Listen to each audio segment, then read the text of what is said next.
Welcome to a brand new podcast, Little Warriors. I'm your host, Rebecca Horan, and on episode 6, I'm chatting to Irish budgeting mammy, Anne-Marie Gaynor. But before we get into it, thanks to Loopy Loo by Lidl for supporting Little Warriors. I never miss an opportunity to get into Lidl to stock up for so many bits for my kids, especially because my youngest is still in their Loopy Loo nappies and they've got the Loopy Loo biodegradable water wipes and the pants right up to size 7 as well. And do make sure to keep an eye on the Lidl Plus app for regular offers on the Loopy Loo range. And thanks again to Loopy Loo by Lidl for supporting the podcast. Right, let's get into it. I think one of the most important lessons for kids is money and the value of money. And it's something that's a bit of a grey area nowadays because we're tapping away. And I think children just feel that it's such an easy thing. So on this episode, I'm so thrilled to have Anne-Marie Gaynor, Irish budgeting mammy. For anyone who doesn't follow her, please follow her. But also just wise owl when it comes to these kind of things. And I've heard you speak before, and we've had you on another podcast before about this subject. So thank you and welcome. Thank you so much for having me. It's a funny one, isn't it? The money thing, having it, the not having it, teaching our children the value of it. I wish I could say I was an expert because literally I've gone from having children in my early 20s to having them in my late 30s. But I'm not an expert. Every single one of them has different issues with money. Wow. Yeah. Do you think as humans we all have different issues with money? Like, that's so interesting that you say that. Like, we're just, some of us don't care, some of us really care. Yeah, I think I grew up, we had money. So when I grew up, we actually had money. So I went into my teens, then I went into my 20s as an adult, and I had absolutely no value for money. Even when I was in school, it was kind of like, well, sure, like, I didn't see that you had to get a really good job, you had to study, you had to go and you had to work to get money. And because I was brought up with money, I came into my 20s then, and I blew every cent I got. I was come out in the Celtic Tiger years. I had 2 kids in my 30s, and then 2 more in my 30s. But there's they all have different aspects with the money. Sorry, do you kind of feel like your parents just brought you up? It was just a given. Do you feel cross about that? Like, do you feel that they didn't give you any learnings about female savings and pensions? No, they never taught me anything you know like that. Even though my mum would have been probably the financially more beneficial one. But yet she loved to spend. So she came from a house that had money as well. So she didn't see the emotional attachment to money. And I grew up with 0 emotional attachment to money. And I still have very little. Like, if I lost, say I lost €200, I'd be like, oh, easy come, easy go. Whereas that is and as well as that, I have ADHD, and so has my eldest son. So that means that you make very impulsive decisions when it comes to money. Okay, is that okay though? No, it's not okay. I have to. Like, I've learned. Like, I saw him. Like, my eldest is 19. He come home. He was getting this loan for this and this loan for. I was sitting there looking at him, and my sister was like, "Oh, you're going to tell him to stop?" And I was like, "It'll just fizzle out." I said, because he's not going to get a loan from a bank. But I could see me in him, that he was like, he wasn't thinking long term. He wasn't thinking, right, I'm starting my 20s and I'm going to be saddled with debt. But is there okay? So you're saying you've no emotional attachment. No. If you lost 200 quid, it's not going to kill you. If you had it, easy come, easy go. But is there a danger to him being too obsessive too, right? So you're saying, what's the long-term gain? Is there a lovely medium, a balance where... I wish one of my kids had that medium, but they don't. Then I come down to my next boy, and there's only 18 months between them 2, and he is obsessed with money. Like, I mean, he will not spend a cent. He will start, he works he gets up at 6 o'clock in the morning, he goes to work Saturday and Sunday, and he will save every single penny. And he'll tell me he has no money, where the other boy will like blow the money and then go, oh, I have no money. So it is doesn't slightly matter. Personality based. Yes. Or it's what they've seen in you. And personality based, or as psychology based, that they all were brought up in a different family. So even though they're all my children, different circumstances were different times. So when you had nothing, when I had a nothing, little bit, when you had more. Yes. Right. Yeah. They've all had to see that, learn that, observe that. But they've learned a work ethic from you, Anne-Marie. But they're huge workers. Yeah, that's the one thing. I don't know if that is inherited. I don't know, because I know that my parents would have been really hard workers. I'm a hard worker. They know the ethics of work, and I've never had to tell them not to work. Pocket money. Pocket money is another thing.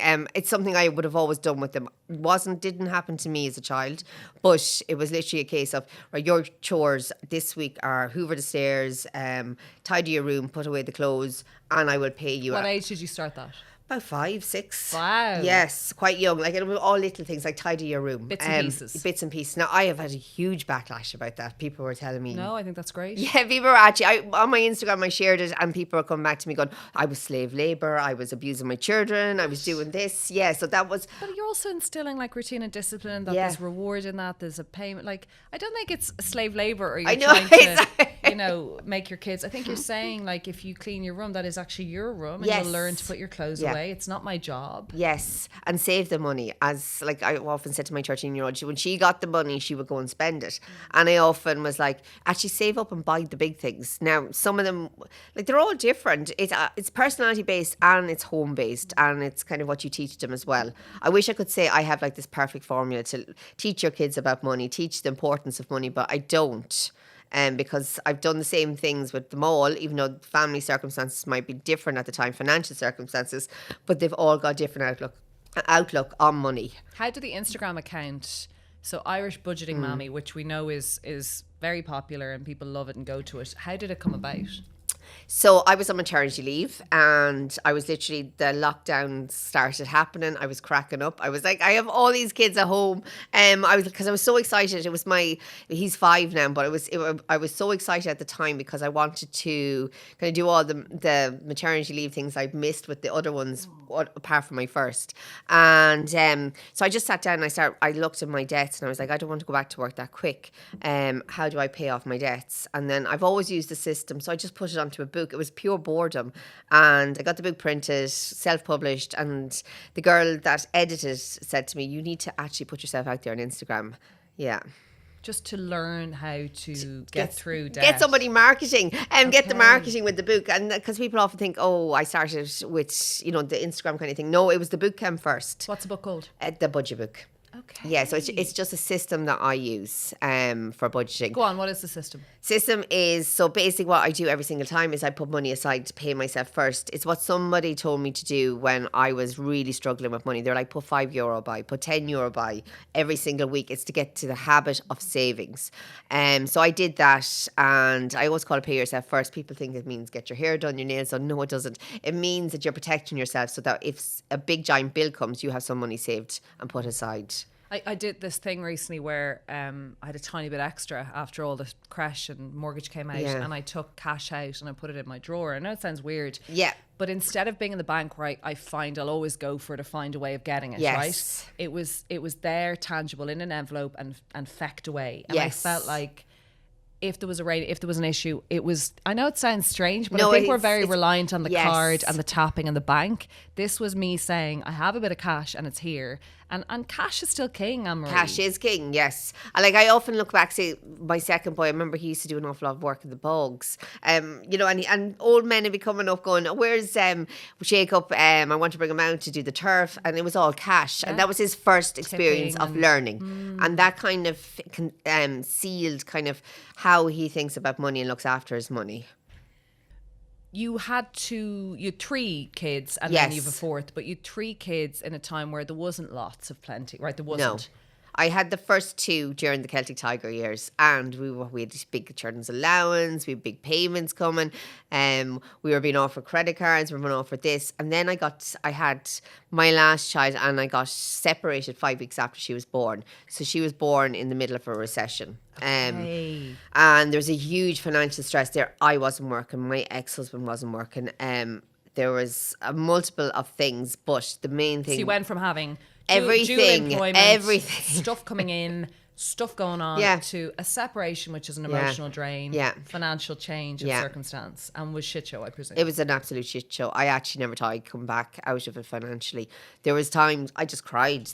Why, to keep the household going? To keep my house. It was because I was one of the ones that was quite clever. Not clever, actually ended up not being very clever. I was paying extra into my mortgage, so my house is in positive equity when everybody else's was in negative equity. So when I contacted the banks, they were like, your house is worth something something to us. We're helping the people that houses are not worth anything to us. So it was a huge thing, and I kind of had to sit down and go, right, I was a Montessori teacher, you know, that's a low paid job. I was like, how am I going to continue to mind and look after and financially mind my children? And so I went back to college. And I became a nurse at that time. Okay. Yeah. So you pivoted. You were like, this is going to give me long-term employment and security. Yes. Okay, so not easy. Not easy. So when the separation occurs, you're financially burdened. You're probably just getting social welfare. How did you budget for your kids to feed them? Like, how did you come about living? I had to go to MABS. At the end of the day, I had massive credit card debts. Were MABS good? MABS were fantastic. It was kind of, I remember ringing my mum, who's passed away since then, but I remember she was a huge help when it came to going back to college. She was the one that, her and my father were the ones that minded the children. What age were you, Emily? At that age, I was 30. That's not that old. No, it wasn't that old, but I felt old. Okay.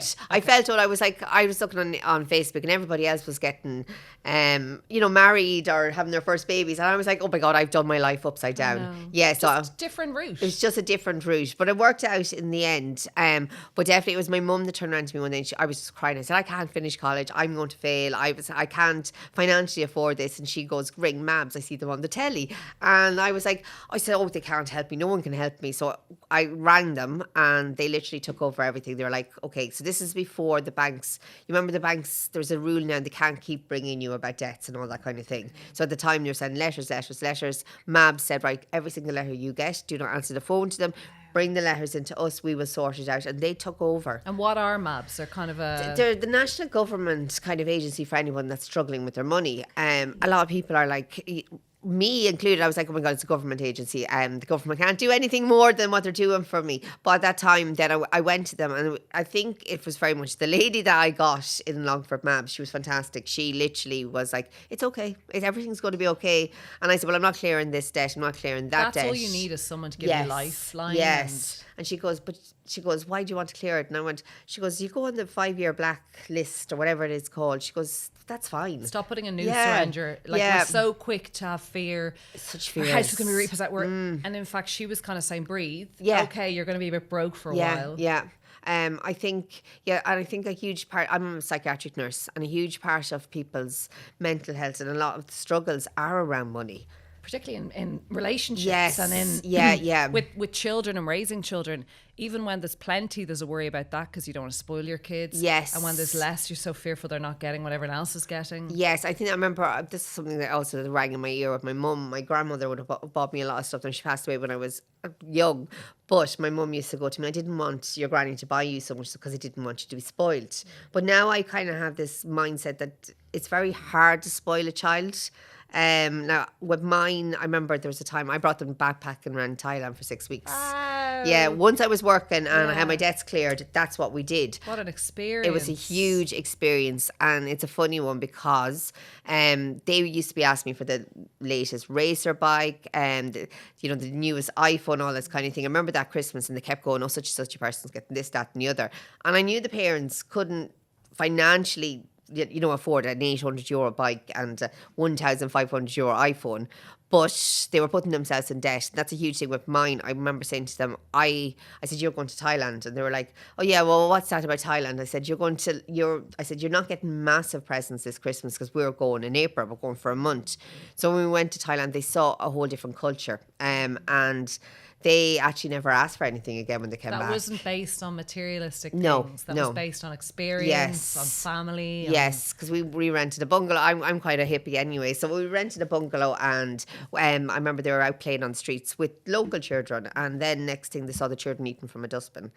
And I remember them saying to me, and I said, and then they never asked for anything again. So we don't know poverty. No, we don't. That. No, yes. we don't. We definitely don't. Not in this country. Definitely not. That kind of deep, dark poverty. Yeah. So in a way, that was a life experience for them. It's a learning for them. Huge. We don't need all this rubbish. No, they never asked for things again, and I never pointed it out to them. But they just didn't need to. Just never asked for these massive things again. How did you clothe them, feed them? And I know it sounds like such a basic, strange question, but like that was pretty horrendous. I know you've come through it and spoken about it, but what were your go-to every day? Like, how did you make the breakfast? How did you, I presume this is again back to your budgeting. So I would have gone without. There's no point in saying I wouldn't have. I would have gone without. They would have been fed in the childminder. So they would have got their breakfast, their lunch, their dinner in the childminders. I would have ate very little. When it came to clothes and different things, I was so fortunate that my parents were there because they always made sure they had good shoes, good coats, good clothes, all that. Every Christmas, every birthdays, my sisters, my parents, they would have got them items. So you would have relied on Yes. gifts. And Yeah. So I would have asked for clothes. I said, don't get them any toys, get them clothes. Have you tips for families of 3, 4, particularly bigger families, for going into that supermarket? Like, what is your stocking up tip? What is your, how can we be a little bit more economical with what we cook? Like, is it about stocking up? Is it about putting meals away? What is the best thing? Writing your list. Okay. Writing your list and sticking to your list. Sitting down and writing your meal plan. It's so simple, and it would have been what our grandmothers would have done many moons again. Absolutely. It's just that we got running the home was always very important. Yes. Whereas we got a bit chilled about it all. Yeah, I remember my mum used to I remember one thing she used to do, because her own mum would have done it, was like put money by for the milkman. She used to have those envelopes, and I used the envelope system. So I'll put by money for my car fuel, fun, all that kind of thing, and I'll spend with cash, because it's so much harder to break a 50 than it is to tap the card. 100%. Yeah. If I have a 50, my daughter had a 50 recently that was from weeks of, and we put the notes together into a 50. She's really young, but she had this in her piggy bank. And she brought it into a little shop. It's a kid's accessory shop to buy like a hair thing.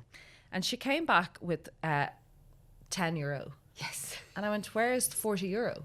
And she goes, I don't know, she didn't understand the value. Yes, yeah. And I said, you've just spent €40. Well, I got this, and then the lady said this was on sale and this. And I said, absolutely not, go back, do that again, buy the one thing, learn. But I was like, 50 is so much money, and you've broken that and lost 40 of it on rubbish. Yeah. And I had to teach her. She didn't understand. No. And I think you're right. The tapping and the viewing of this seems so Yes. throwaway. They don't understand where it comes from. I know. I remember having to explain it to my daughter, like that the bank machine isn't just. I said I have to go to work for them to put the money in the bank machine. And my 5-year-old Nan goes to me, he asked for something. I said, I have no money. He goes, oh, just get that blue card. Oh God. And I was like, what? And he goes, it's the one. You know the one, Mammy. All the money's in the blue card. Oh, I know. I'm very good at my daughter just saying and I'll say, I have to, when I'm not around and you miss me and I'm gone, that is me working for them to put that money into that account. And she's kind of like, oh, okay, now it's kind of hitting home. But I remember Dad you'd get the paper, eggs, milk or something, and he'd give you maybe €10. I can't remember, £10, whatever it was. And the value, that change, he'd say, you can get something small with that change. Yes. And you get sweets or whatever. And you'd come back and he'd want that change and he'd count it. Yes. And my mum would too. So there was no like pilfering or hiding. No. And I think it's not that they needed it, but they were kind of saying, always keep your change, save your change. My parents were actually very good at that, but there was an issue with the fact that there's 3 girls growing up in a house, and I think financial independence. I'm 3 girls as well. I'm from 3 girls as well. You know what I mean? Financial independence. Yes. And that financial poverty piece with girls. And coming into women and not having pensions and savings is scary, because there was a lot of codependencies back then, less working. And I think that's a big thing with me as well, is because I got into a marriage quite young, and then I came out of marriage, I'd never financially stood on my own 2 feet. So I gone. That's scary, right? Yeah. So I could basically gone from my parents supporting me, to a relationship, getting married, having kids, and then suddenly at 30, I was like, oh my God, like it's just me. I have to mind and provide for 3 people on my own, and I don't know how to do it. It was a huge, huge thing for me to learn. Big learning curve. Big learning curve, yeah. And it's something I think we need to teach our daughters. I think it's often Get married to the rich guy. Yeah, or, exactly. I don't know, go find the great guy. Yeah, There was a lot of like, get the do college, but then when you're finished with college, and sorry, if you do that and you want to raise the kids, that is great and good for you. But if it doesn't work out, which it sometimes doesn't, Anne-Marie. Yes. And I think that's another thing. A lot of people come to me and go, oh, do you know, like, why do you need to be financially secure on your own? Why will you not, like, accept help from anybody? Because that's the way I am at the moment. And it's the way I'll always be now. And I said, because I can never risk losing everything again. It's awful. Yeah. Because I literally lost everything. And I had to learn then how to budget because I didn't know. So with kids, and we're trying to teach them the value of money, and we're talking about the tapping and all the nonsense, the chores thing came into effect in your house. Yes. And that would help you get things done, right? That was a huge thing for me, especially when I was working and they were quite small. I literally I had a whiteboard, I'd write the lists, and if they didn't do those chores that week, they didn't get all their money. And what kind of money, like how much? It was like 10 euro. Okay. Yeah, 10 euro each, but it was... And they worked for it? They worked for it, yeah. What about cooking and helping? No, I'll do that. I do the cooking. It's to burn the place down, but it'd be like things like hoovering the stairs, putting away or washing. It's really simple things, and I think it's really important because it makes them learn that, like it takes more than one person to run a house. Yes. It's a family. Yeah. Piggy banks or little boxes or saving, like what do you think of opening an account for kids? What are your thoughts Kind on of when that? they're older. I think one of the maddest things, probably people are probably thinking it's mad, but when they got the confirmation money, they bought a sheep. So I'm quite lucky that we live... What? A sheep, yes. Both of the boys did. Now she did, and she bought an iPhone. She literally bought it the day after. So she's the one with the my daughter's the one with the money problems, but the boys bought sheep. And then they put them into lamb. Like an investment. Okay. And it was actually, my dad is quite, he's a farmer. So he was like, right, we're going to go buy your sheep. And these are your lambs. We'll sell the lambs. There's more money. Yeah. So that was, yeah. So they could see the fruits of that. So they actually bought their own cars with that. That's brilliant. So they had, the years till they were old enough to buy cars. And then they bought their own cars with it. Smart. Yes. Okay. Yeah. And then opening, like, we're talking about Revolutes for kids and teens. Do you think these are good ideas for kids to be like, I'll put in 5 or 10 a week, or you can go up? And what are your thoughts on all of this? No, I got them to open credit union accounts. Why? Because they don't have the card and they can't tap away. Great. Yes. So what do you do with credit? You have to go in? They have to go in and take the money out. Yes. I'm one of those old fashioned people. Like, I think the old fashioned kind of things with the money at the beginning is good because it teaches them. And it's restrictive. Yeah. Like, you have to physically go in. They it's not just go in and sign and take out the money, and they'll see how much is coming in and coming out. They'll know what they have in it. Is that important? It is very important, because when you go in and you take out 100 euro and you say, right, I'm down 100 euro, and if you're 15, you'll go, oh my God. That's a lot. Yeah, it's a huge amount, yes. Yeah, so it makes them think about their spending. What about savings? For you, when you had absolutely nothing, there wasn't a saving account there, are you now very much like, lads, put it away? Yeah.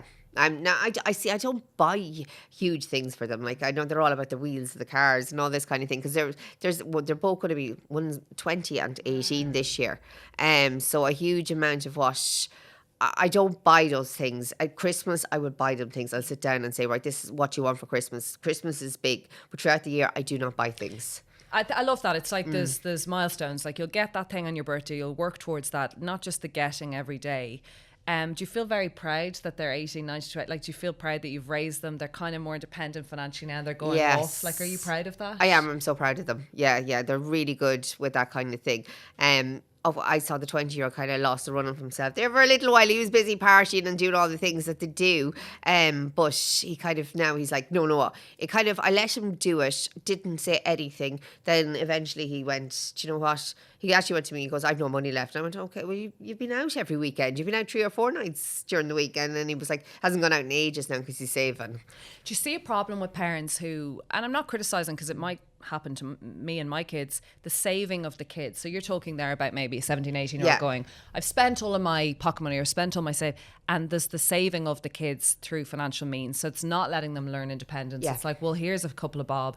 Like, when I was growing up, my parents would have had, but there was definitely no saving of you. Like, you fecked up there. Yeah. You wrote your car off, or you lost that money, or you made a wrong choice. Yes. Get yourself home. Yeah. And there was a learning in that, because it was like someone isn't always going to be there to pick up the pieces for you. Is that important? It is important. And it was really hard as a parent. It's really hard not to save. It's really hard not to just like save. And I have. Like, I'm not perfect and they're not perfect. I have saved them. I think my mum would have been very good at saving us. And I think that's why when I hit 30, I hadn't a clue. I literally had she would have always helped you out of a hole. Yeah, we were in the Celtic Tiger years, and there was all that glam, and suddenly we, like, low medium incomes, suddenly we're shopping in the most designer gear shops. So like I learned how to not spend in my 20s. And you've learned the value of other things now, and even through psychiatric nursing, what's important. And I think a big thing as well is I realised when I got to my 30s and I had to kind of start saving for things myself, that there was a huge feeling of joy when you actually reach that point and you've paid for what you've saved for. Whereas if you tap a card, then you just got that dread of a credit card bill. Whereas if you saved and actually went in and bought it, it's like, oh, I got what I wanted. I saved. I worked hard for this. But tapping the cards just gives you a headache. What do you think about credit cards? Oh my God, I hate them. I hate them. You have a fear. I have a fear of them because I'm not safe with them. And I think that's learning as well. Like, I'm Irish budget mammy, but I have faults like with my spending. And that's why I'm Irish budget mammy. Because I have made You've been there, so many mistakes. Yeah. And it's just a free money feeling of it. Like Yes. There's a free money feeling of it. And when I remember I had 2 going at one stage in my 20s.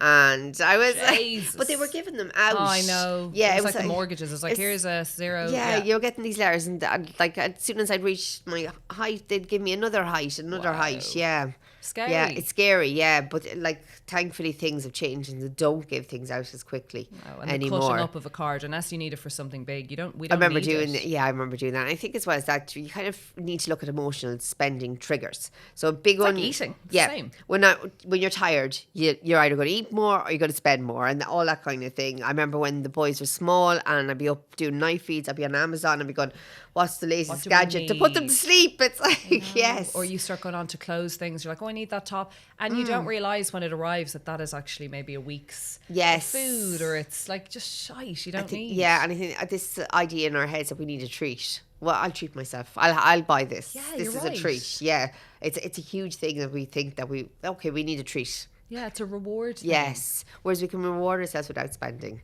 With what? Like other means? Relaxing. Yeah. It's like I find it massively hard to relax. So for me now, it's literally like locking the door, watching Netflix, and picking a program. Yes, okay. Yeah.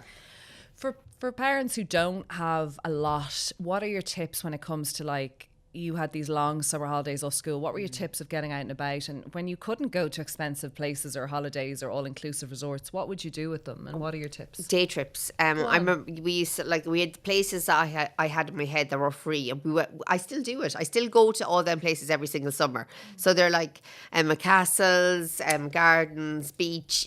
Things that are cheap and free. And I still I have my list, and I still use that list every single year with the younger ones. You pack up the car. Yes, and we go. But I remember at one stage, I didn't even have the money to be getting into the car, so we did things at home.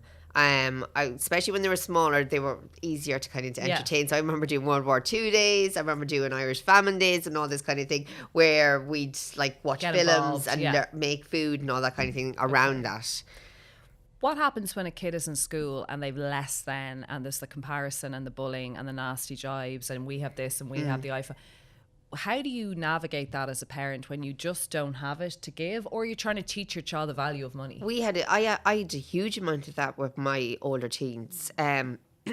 Simply because it's on the internet. And I was Irish budget mammy. They're like, "Oh, your mum is mean. She's doing this, blah blah blah." But now they're so proud of it, the older boys. Whereas at the time, we're like, "Oh my God, you've put up that we've got a car loan." I'm like, "Yeah, but like I'm making it feel that it's okay," because I remember at the time when I was really struggling, I could see everybody else and they all seemed to have so much more, but I didn't see the long thing of it, that actually they probably had loans for all this kind of stuff. Yes, and now my boys they understand that kind of aspect of it, but at the time they're like, "Oh my God, people are going to say we're poor because you put up that we have a car loan."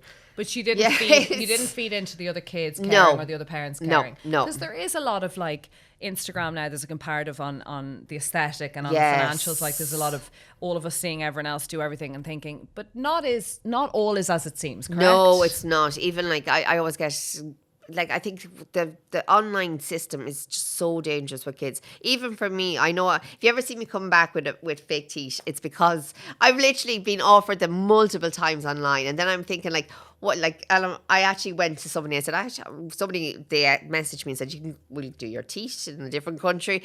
And I said, well, I like my teeth, and they were like, because they're not straight, I like them. They're like, oh, we'll give you a tummy tuck, So, like, we have a huge kind of thing to keep our children safe. But when also it comes, fix everything. Let's just make everything perfect. Yes. When it's not, we don't There's need nothing to. wrong. No. So it's definitely when we need kind of...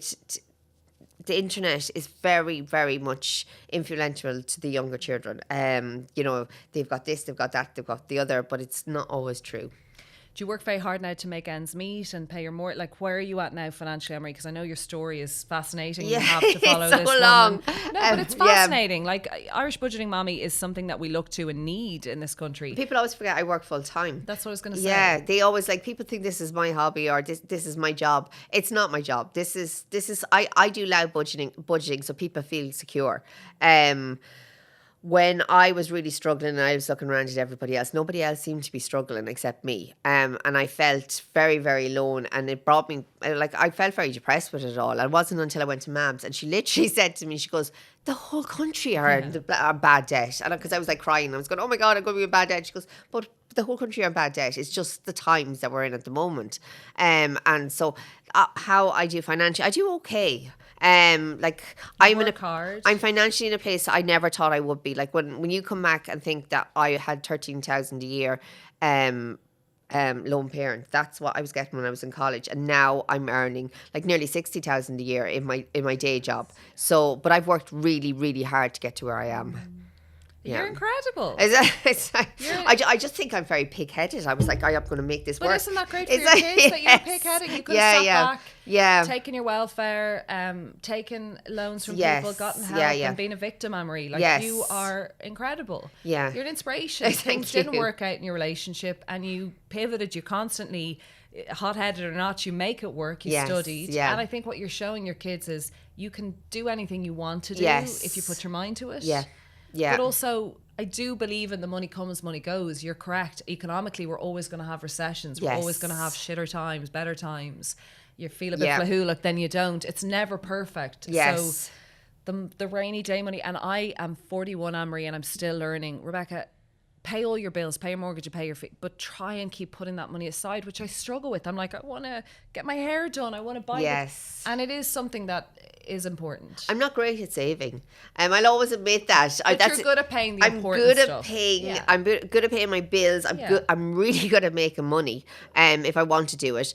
But I always find it easier to pay back debt than I did actually save, because, like you said, if I'm paying back debt, I don't feel like the money's my own, so I'm paying it back. But when I have savings, I'm like, maybe I'll get my hair done. When we go on holidays, where will we go?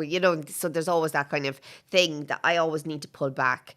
And people think, right, okay, she's fixed. She's going to... No. There's people that follow my page that are phenomenal savers. They are fantastic. They are so much better with money than I am. Yes. Why I share my story is because I'm not naturally good with money. I'm always holding my own reins. But you also have the hacks as well. Yeah. And I think something that I wanted to kind of finish on is that forget the boys for a sec, because I think boys were always the industrious ones. They were always working. We were always taught that we could be at home. We are now seeing that there's such an importance, whether you marry or not, in the duality of an income, right? And the independence, not being codependent. You would love little girls now and teens to know, get your summer job, get your weekend job, and never depend on a boyfriend or a guy for the things. Yes. Yeah, absolutely. And definitely teach them about investing, saving, and making sure.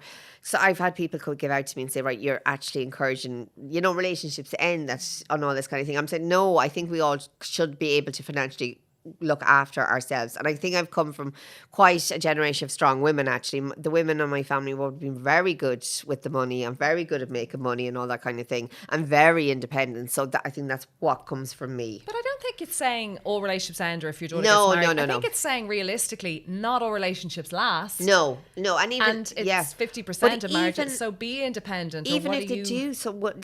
So what? The man could become unwell. Do you know what I mean? Redundant. Unwell. You pass away. Life insurance. Be able to, what are you going to live off his pen? It's not about love and romance. This is about practicalities. Because you never know what's around the corner. I mean, I remember an awful story of a woman who'd had a baby and the husband passed away, and he was in his 40s and he didn't have very much going on secure. And I remember this feeling of like, well, sure, he probably left her everything. Left her what? No, he left her in debt. Yes. Like, we just need to be cognizant. It's not about the other person, it's about us. Yeah, I think a lot of people...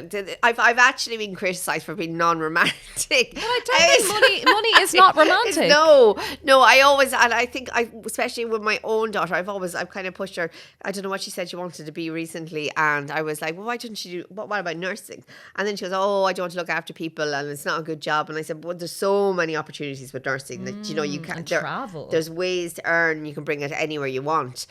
So definitely with my girl, I've kind of told her, like, you need to save your money, you need to invest your money, you need to look after your money, you need to have a career that will hold you on your own if anything happens that you are going to be on your own. A lot of female teens are looking to influencers and to do makeup videos. And is that a long-standing career, you know? Yeah, well, I know. I do laugh because when I go down through the years, I remember my older teens, they were like, they're going to be gamers. I was like, what? Like, it's long before I was on Instagram or anything else. Or they're going to be YouTubers, or they're going to, you know, it was always that kind of thing. And my day was like, well, we're going to be models or we're going to be singers. So it's always been something. There's always something. Right. There'll always be a fad. Yeah. Some will make it, some won't. But like, let's always stand on our own 2 feet. Yes. Anne-Marie Gaynor, Irish Budgeting Mammy, thank you so much for coming on the podcast. Thank you so much for having me. Thank you.